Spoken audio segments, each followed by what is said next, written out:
Amans EduTalk. Welcome leaders.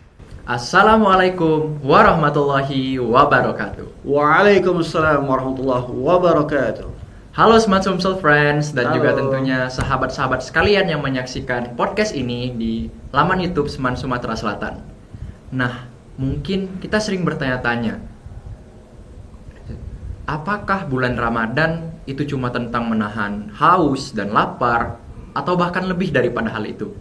Faktanya, di bulan Ramadan ada salah satu peristiwa yang sangat penting di dalam kehidupan umat manusia.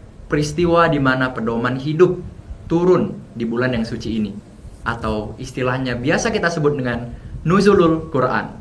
Maka daripada itu, pada momen yang spesial ini kita akan mengetahui apakah korelasi dan juga apakah tentunya relevansi daripada peristiwa ini dalam kehidupan kita sehari-hari.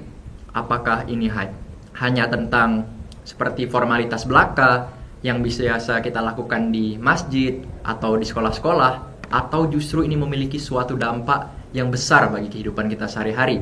Maka daripada itu, mari kita langsung saja kepada pembahasannya. Namun sebelum itu, saya mau nanya nih, kira-kira penonton sekalian gimana puasanya nih? Udah pada bolong belum? Atau udah pada mokel belum nih? Moga-moga jangan ya Pak ya. Aman, insyaallah. Semoga tetap aman puasanya. Oke, perkenalkan, nama saya adalah Handi Satipa. Saya merupakan siswa dari kelas 11-4 di SMA Negeri Sumatera Selatan. Kali ini saya tidak sendiri. Di momen yang spesial ini, saya ditemani dengan salah satu guru agama Islam di SMA Negeri Sumatera Selatan, yang tentunya sangat-sangat master nih dalam hal-hal yang berkaitan dengan nuzulul Quran dan lain sebagainya. Nah, mari kita sapa. Halo Pak Madi, Assalamualaikum Pak. Halo juga, waalaikumsalam Nandi. Nah Pak, gimana nih Pak kabarnya Pak? Alhamdulillah baik. Nandi gimana kabarnya? Sehat Pak? Alhamdulillah. Sama seperti Bapak. Nah Pak, sebelum kita lanjut nih, Landi punya pertanyaan khusus untuk Bapak. Boleh, siap. Apa yang ngebedain Ramadan di tahun ini sama di tahun sebelumnya nih Pak? Oke. Yang jelas berbedanya untuk aura dunia ya. Jadi ketika sekarang case-nya itu Iran versus Israel dan USA ya tentunya. Kalau yang kemarin aman-aman saja ya, tidak ada impact baik mungkin skop regional apalagi skop dunia terkait dengan kondisi perminyakan ya. Nah, kemudian secara umum yang jelas khusus untuk saya pribadi ya, Landi. Jadi untuk di tahun ini sepertinya dan mudah-mudahan lebih bermakna daripada tahun sebelumnya. Mudah-mudahan.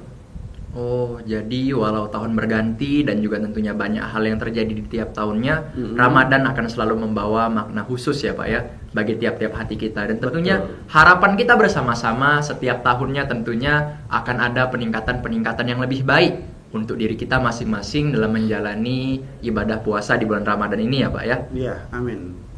Nah Pak, pada momen ini tentunya jadi main topik kita itu adalah Nuzulul Quran itu sendiri. Siap. Kita sering nih Pak ya memperingati yang namanya Nuzulul Quran setiap Ramadan. Tapi mungkin kayaknya banyak dari kita Pak yang masih kurang paham tentang Nuzulul Quran itu sendiri, maknanya dan tentunya relevansinya di dalam kehidupan kita sehari-hari. Nah Pak, Lani agak penasaran nih, apa sih Pak yang sebenarnya dimaksud dengan Nuzulul Quran dan sejarah turunnya wahyu kepada Nabi Muhammad SAW itu sendiri Pak? Baik, terima kasih Landi atas pertanyaannya. Jadi Nuzulul Quran itu sendiri berasal dari bahasa Arab nazala yanzilu. Nuzul itu artinya turun. Quran, Al-Quran. Jadi peristiwa turunnya Al-Quran. Nah, mayoritas ulama menyepakatinya untuk Al-Quran ini turun di malam ke-17 Ramadan. Artinya ketika amalan yang lebih afdol di bulan Ramadan ini adalah tilawah Al-Quran. Kenapa? Karena lahirnya ataupun turunnya ataupun happy milad, happy anniversary-nya Al-Quran itu adalah di bulan Ramadan. Termasuk juga sebetulnya 3 kitab terdahulu, Taurat, Zabur, dan Injil itu diturunkan pada bulan Ramadan. Oh, jadi bulan Ramadan ini memang bulan yang spesial ya Pak ya? Iya. Jadi betul. katakanlah bulan yang bisa kita katakan sebagai bulan yang khusus, di mana kitab-kitab itu turun Pak ya? Kitab-kitab itu diwahyukan pada nabi-nabi di zaman-zaman itu Pak. Betul. Nah Pak, Landi tuh kadang bertanya-tanya nih Pak, Mm-mm. kenapa harus bulan Ramadan gitu Pak? Mm-mm. Apa pesan khusus atau makna yang Allah selipkan Pak di balik peristiwa turunnya Al-Quran ini di bulan Ramadan? Kenapa kayak nggak di bulan Zulhijjah gitu atau Rabiul Awal? Pastinya teman-teman pada bertanya-tanya kan, apa hal spesial di balik peristiwa ini dan kenapa harus Ramadan Pak? Baik sekali pertanyaannya. Jadi kenapa harus di bulan Ramadan? Ramadan sendiri itu mempunyai gelar Sayyidus Syuhur, penghulunya bulan. Jadi ketika bulan itu adalah Ramadan, ketika hari itu adalah Jumat. Kemudian juga mengapa Ramadan ini dimuliakan? Ya karena diturunkan Al-Quran dan 3 kitab sebelumnya. Seandainya, ini main kata berandai-andai ya, smart leaders. Ketika Al-Quran pun 3 kitab sebelumnya diturunkan pada bulan yang lain selain bulan Ramadan, pasti bulan itu yang akan Allah muliakan. Tapi memang ini sudah Allah tetapkan di bulan Ramadan. Kemudian juga sudah disiratkan secara konkret di surat Al-Baqarah ayat 185. A'udzubillahi minasyaitonirrajim. Syahrul Ramadan alladzi unzila fihi al-Qur'an hudal linnas wa bayyinatin minal huda wal furqan. Jadi bulan Ramadan itu adalah bulan diturunkannya Al-Quran. Apa posisinya? Hudal linnas, petunjuk bagi manusia. Jadi ketika kita Landi mau ke SMA Sumsel dari daerah, pasti tentunya membutuhkan petunjuk, guide, arahan, map. Nah, begitu pula ketika smart leaders mau menuju kepada jannahnya Allah, kemudian relnya Allah Subhanahu wa taala, kita perlu guidance. Al-Quran itu guidance kita untuk menuju ke jalan yang benar. Cukup menarik ya Pak ya. Jadi mau di bulan apapun itu tentunya ada maksud tertentu ya Pak ya. Betul. Ada katakanlah pelajaran-pelajaran moral yang Allah selipkan di balik itu. Nah kadang tuh orang bertanya-tanya Pak, kenapa harus di bulan Ramadan? Nanti turunnya di bulan Zulhijjah, nanya, kok di bulan Zulhijjah? Kenapa gak bulan di Ramadan kan? Pastinya yang kita tahu semua Allah itu maha tahu ya Pak ya. Jadi apa yang kita tahu belum tentu itu merupakan hal yang sesuai dengan apa yang menjadi kehendak Allah. Jadi di balik itu ada baiknya kita memaknai makna-makna atau pesan-pesan yang tentunya tersirat atau tersurat di balik peristiwa-peristiwa seperti nuzulul Quran itu sendiri ya Pak ya. Betul. Nah Pak, wahyu pertama yang turun adalah kata Iqra atau membaca. Mengapa perintah membaca menjadi pesan atau katakanlah perintah pertama dalam agama Islam, Pak? Ya, sebetulnya ketika dari sisi bahasa, Iqra itu artinya bacalah, fi'lul amri, kalimat perintah. Nah, seluruh umat muslim dan muslimah disuruh membaca, artinya long life education, pembelajaran seumur hidup. Dan itu punya makna mendalam. Apabila seandainya misal Allah menurunkan wahyu pertama adalah ya, kul, makanlah, otomatis manusia pikirannya hanya selalu perut dan perut. Ishrab, minumlah, pikirannya hanya minum dan minum, lebih kepada asupan-asupan fisik. Apabila Iqra itu asupan akal, otak yang menjadi center daripada pergerakan seluruh tubuh anggota manusia ini. Jadi manusia sendiri itu ketika ia terkategori orang yang waras, sehat, otaknya normal, maka ketika kita dididik melalui kalimat awal Iqra, bacalah, itu menandakan bahwa Islam itu sangat cinta dengan ilmu pengetahuan. Jadi sebetulnya orang mulia bukan karena harta, orang mulia bukan karena jabatan, orang mulia bukan karena hal-hal yang lain, tetapi karena keilmuannya yang membuat orang tersebut mulia. Dan itu termasuk warisan terbaik menurut agama Islam, ilmu.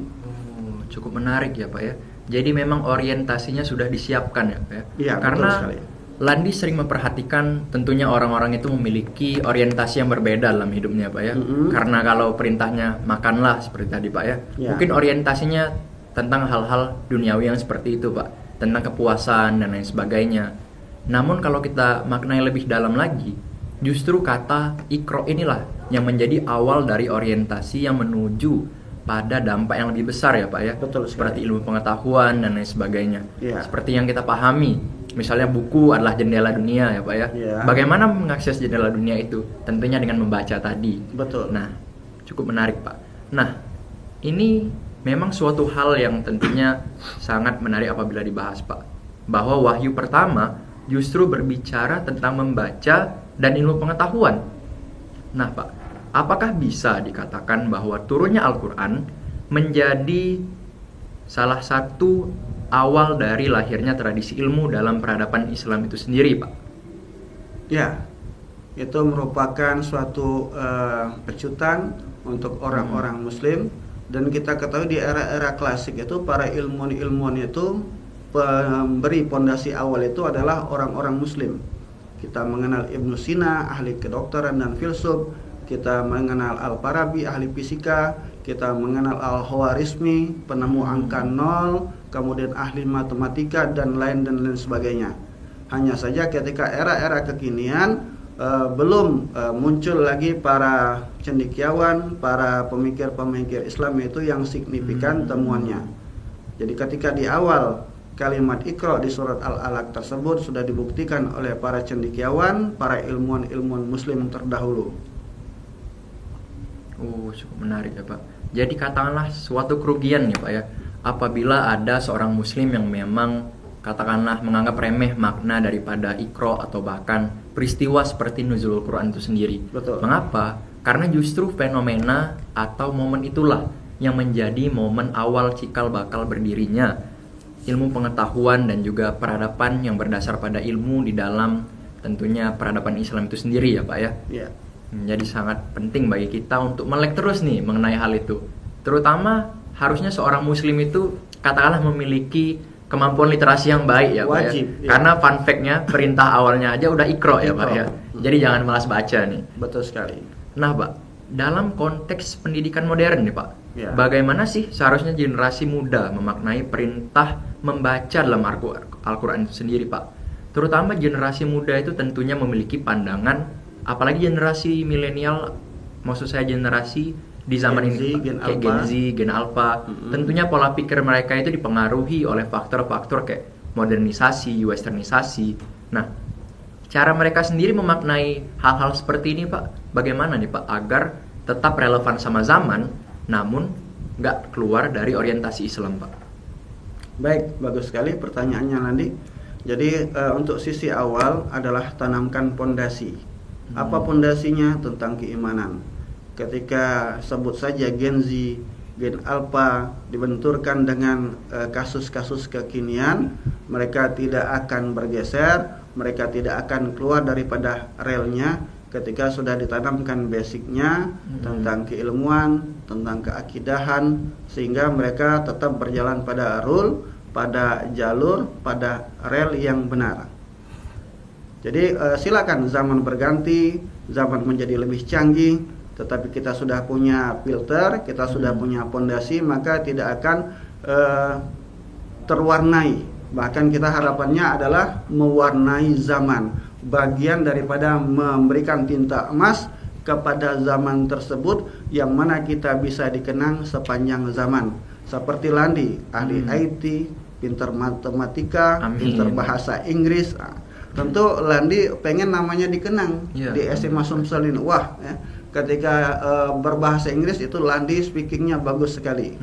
Nah, pun ketika Landi mengikuti perlombaan skala internasional, tetap saja ikut lomba jalan, sholatnya, ibadahnya tetap juga jalan. Artinya apa? Kita ya tidak tergerus oleh zaman, tetap sesuai rule, dan kita yakin dan percaya aturan Islam itu sudah holistik, menyeluruh dari manusia bangun tidur sampai tidur lagi. Jadi ketika sudah terkorelasi pada rundown kehidupan seperti itu, artinya kita sebagai seorang muslim harus tambah yakin ya, biarlah zaman itu menjadi lebih canggih. Mungkin ketika sekarang sudah bisa video call, bisa jadi for the next time apalagi kecanggihan-kecanggihan yang akan ditunjukkan oleh dunia ini. Jadi itu. Jadi memang pendidikan dini Pak ya, terutama tentang agama itu sangat perlu, apalagi diri generasi muda sekarang ini ya Pak ya. Betul sekali. Nah, ada quote nih Pak. Hmm. Dunia boleh dikejar, tapi akhirat jangan ditinggal. Good. Karena walau hal sederhana Pak ya, ngomongnya aja mudah. Namun seringkali, termasuk diri kita sendiri kadang masih melupakan implementasi dari hal tersebut ya Pak ya. Nah, jika dikaitkan dengan dunia pendidikan hari ini Pak, Ya. apa pesan Al-Quran bagi pelajar agar menjadi generasi yang berilmu sekaligus berakhlak? Karena banyak yang Lani perhatiin nih Pak, pelajar-pelajar itu memiliki tentunya orientasi atau ketertarikannya masing-masing. Ada yang merasa bahwa ilmu lebih tinggi daripada adab, ada yang merasa sebaliknya, atau bahkan fokus pada satu variabel sampai variabel lain ditinggalkan nih Pak. Dan kalau setahu Lani sendiri, di Islam itu ada yang namanya al-adabu fauqal ilmu ya Pak ya.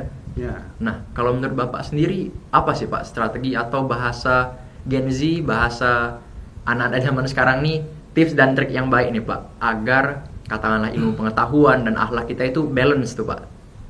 Ya. Jadi kita harus paham satu pesannya Imam Malik. Imam Malik ini adalah gurunya Imam Syafi'i, bahwa adab itu di atas ilmu.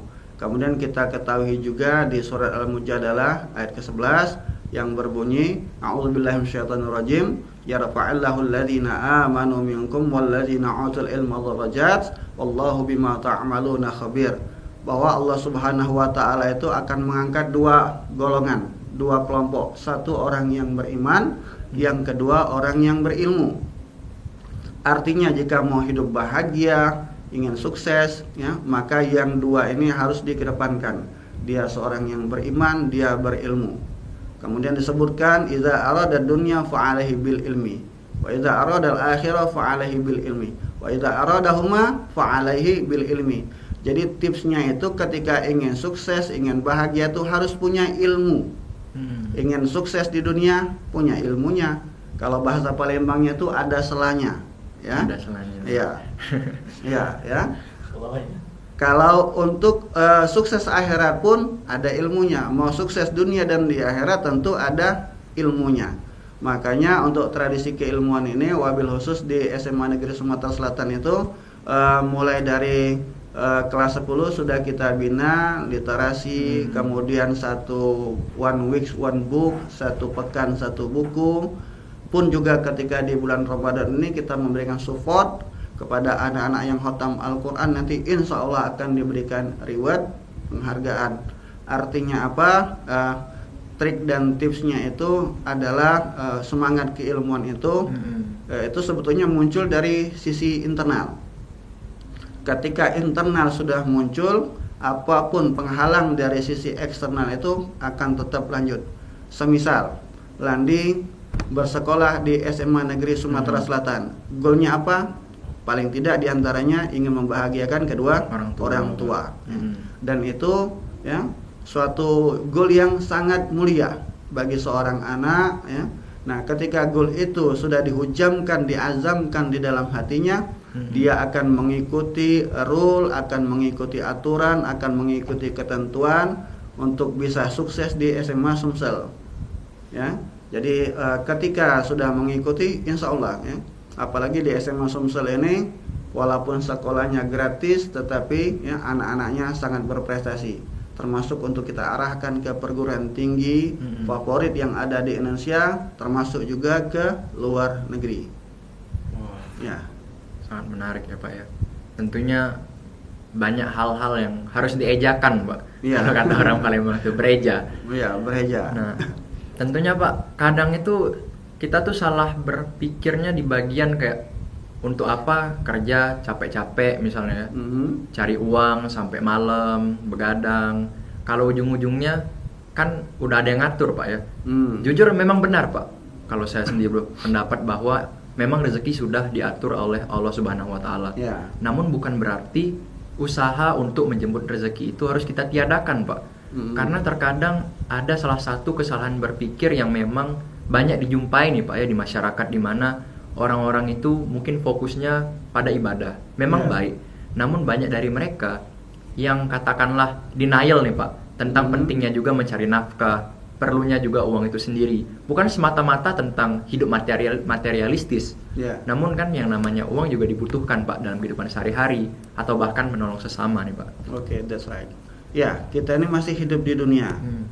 Dunia darul masalah. Dunia itu rumah ataupun tempatnya masalah. Logikanya memang rezeki sudah Allah gariskan untuk Landi mungkin ketika wafat nanti di usia keberapa, dan itu catatan bahwa rezeki untuk Landi sudah selesai habis. Nah, terkorelasi dengan ikhtiar. Contoh handphone ini sudah saya belinya, sudah bawa ke sini. Kalau seandainya tidak ada ikhtiar, usaha saya untuk mengambilnya pakai tangan saya, menyimpannya mungkin ke dalam saku dan ke tempat yang lainnya, otomatis HP ini akan tetap tertinggal di ruangan ini. Artinya ketika tertinggal di ruangan ini bisa berkemungkinan akan menjadi milik orang lain. Tetapi kalau di SMA Negeri Sumatera Selatan, insya Allah ini akan kembali lagi ke ampunya. Aman. Ya, High aman. protection. Insya Allah high protection ya. Jadi ya kita harus paham ya. Jadi ketika masih hidup di dunia harus ada ikhtiar, harus ada usaha ya. Beda kalau di akhirat, ketika terdetik saja Landi mau kepengen anggur langsung muncul. Mau kopi yang paling mahal muncul. Kalau di dunia instan ya. Dunia harus usaha dulu. Pun sudah dapat, ya di situ juga masalah. Sudah punya handphone ya. Nah, misalkan ketika di luar area yang tidak ada wifi-nya, entah di rumah entah di sekolah, masih butuh beli kuota. Kalau nggak ada uang, masalah. Ya, sudah terbeli handphonenya, sudah terbeli kuotanya, ternyata ke daerah dusun perdusunan, ternyata sinyalnya nggak ada sinyal kan. Nah, jadi memang udah setiap tahapan-tahapan di dunia itu penuh dengan masalah. Kemudian tentunya ya dua sisi ini, dari sisi untuk kepahalaan atau ukhrawi bahasanya, dari sisi duniawi ikhtiar harus balance, harus ada semua. Jadi ketika Rasulullah pernah melihat dan mendengarkan statement sahabat, ya Rasulullah, saya tidak akan menikah, saya ingin fokus ibadah. Ya, kata Rasulullah, engkau melihat saya, ya, saya menikah. Makanya hadis Rasulullah itu menyebutkan an-nikahu sunnati faman raghiba an sunnati falaysa minni. Nikah itu guys sunnah Rasulullah. Siapa yang tidak mau menikah maka bukan golonganku. Dan nikah itu sendiri adalah bagian daripada ibadah terpanjang. Ya. Kalau sholat isya mungkin hanya durasinya 10 menit. Sholat tahajud mungkin katakanlah lama karena sampai 12 rakaat paling setengah jam. Tergantung surat. Ya, yang dibaca. Jadi ketika menikah, Rasulullah menikah, iya. Ya. Rasulullah bekerja, iya. Tidak dia berdoa saja. Walaupun doa beliau itu langsung Allah ijabah, Allah jawab. Ya, beliau tetap bekerja. Ketika di usia-usia masih kecil, beliau pengembala kambing. Kemudian ketika berikutnya beliau berdagang mengikuti Siti Khadijah ke Syam dan lain sebagainya. Ya. Jadi artinya apa? Ya, walaupun sudah punya istilah bahasa Palembang oncak doa yang pasti Allah kabulkan, ya, tapi beliau tetap ikhtiar, tetap usaha. Nah disinilah kita mengambil contohnya, smart leaders, ya. Jadi di sini kita mengambil contoh, beliau adalah suri tauladan panutan kita untuk menggapai sukses di dunia pun termasuk menggapai sukses di akhirat. Itu. Berarti ada yang namanya tawakal harus didampingi dengan ikhtiar ya Pak ya? Iya betul. Jadi kita langsung nih Pak ke sesi segmen jawab cepat nih Pak. Saya akan memberikan beberapa pertanyaan singkat nih Pak. Bapak boleh menjawab secara ringkas setelah saya bacakan pertanyaannya. Yang pertama, nuzulul Quran terjadi pada malam apa? Ya, 17 Ramadan. 17 Ramadan. Pesan utama dari kata Iqra, membaca atau memahami? Kalau secara bahasa, bacalah. Kalau secara istilah, memahami. Yang jelas pemaknanya lebih luas. Oke. Mana yang lebih utama nih Pak? Membaca Al-Quran atau memahami maknanya? Kalau berdasarkan hadis adalah membaca. Disebutkan Iqra'ul Quran fa innahu ya'ti yaumal qiyamah syafi'an li ashabi. Bacalah Al-Quran, dia nanti pada hari akhir akan memberikan syafaat pada ashab. Ashab itu jamak dari sahibun. Sahibun mufrad, sahibani musanna, ashabun jamak. Jadi para sahabat-sahabatnya. Nah, ketika untuk memahami, jelas tentunya ini pengembangan daripada membaca. Oh, sangat menarik. Karena apabila saya perhatiin juga Pak, dinamika kehidupan akhir-akhir ini atau bahkan memang dari dulu ya Pak ya, banyak orang itu berfokus pada membaca Pak. Mungkin kendala yang mereka alami kayak mereka nggak bisa memahami bahasa Arab ya Pak ya. Jadi mereka bisa membacanya, namun tidak bisa memahami artinya. mungkin memang nggak ada kendala bahasa di situ. Namun di sisi lain, melihat kemudahan di zaman seperti ini, seperti ada transliterasi atau bahkan kita bisa belajar bahasa Arab, itu menunjukkan bahwa membaca itu penting. Namun di balik itu, memahami makna dari apa yang kita baca itu tentunya tidak kalah penting ya Pak ya. Ya. Ya, Jadi memang tahapan pembelajaran itu yang pertama membaca. Ketika sudah menggapai atau memperoleh tahapan membaca, ditingkatkan memahami, mentadabburi kalau bahasa agamanya, dan goalnya adalah mengaplikasikannya dari bacaan Al-Quran tersebut di kehidupan sehari-hari. Kita sedang berusaha, Landi berusaha, saya berusaha, semua student, teaching and non-teaching staff juga berusaha untuk mengaplikasikan isi daripada Al-Quran tersebut. Harus selalu ada improvement ya Pak ya. Harus. Ya. Nah, jika dilihat nih Pak dari generasi muda hari ini kondisinya yang hidup di era digital, di mana informasi itu bisa menyebar dengan sangat mudah, Ya. akses ke informasi juga sangat mudah. Tentu tantangannya sangat berbeda Pak ya dengan masa lalu. Tentunya memiliki kelebihan dan kekurangannya masing-masing, namun tentunya tantangannya itu sangat berbeda nih Pak. Betul. Menurut Bapak nih Pak, mengapa generasi muda hari ini perlu memahami makna yang namanya nuzulul Quran secara mendalam Pak? Jadi nggak cuma hadir buat kajian, hadir pas misalnya ada event, namun benar-benar dengan sepenuh hati memahami maknanya Pak. Ya, jadi ketika kita menghadiri nuzulul Quran tersebut, itu secara substansinya itu kita itu sedang menuntut ilmu, sedang belajar. Nah, harapannya ketika seseorang hadir, mendengarkan, menyimak, ada improve, ada upgrade pemahaman, ya. Jadi ketika dapat keilmuan tersebut, ya pepatah Arab menyebutkan al-ilmu bila amalin kasyajari bila samarin. Ilmu itu jika ya tidak diamalkan ibarat pohon yang tak berbuah. Artinya apa? Harapannya itu diamalkan supaya pohonnya bisa berbuah. Jadi memang konteksnya, ranahnya adalah menuntut ilmu secara umum. Harus dihidupi ya Pak Ya. Oke, cukup menarik nih Pak. Nah Pak, apalagi kalau kita lihat di kondisi zaman sekarang ini, banyak orang-orang itu Pak kalau mau healing ya Pak ya, biasa scroll TikTok cari quote-quote kayak gitu Pak, kata-kata mutiara, kata-kata motivasi hari ini nih Pak. Nah, di tengah derasnya arus informasi digital begini Pak, bagaimana cara agar Al-Quran tetap menjadi pedoman hidup bagi pelajar? Jadi nggak cuma standar TikTok doang yang jadi katakanlah sumber healingnya, namun jadi yang utama itu adalah pedoman dari Al-Quran itu sendiri nih Pak. Ya, sebetulnya Landi dengan membaca Al-Quran itu sendiri adalah healing bagi kita, ya.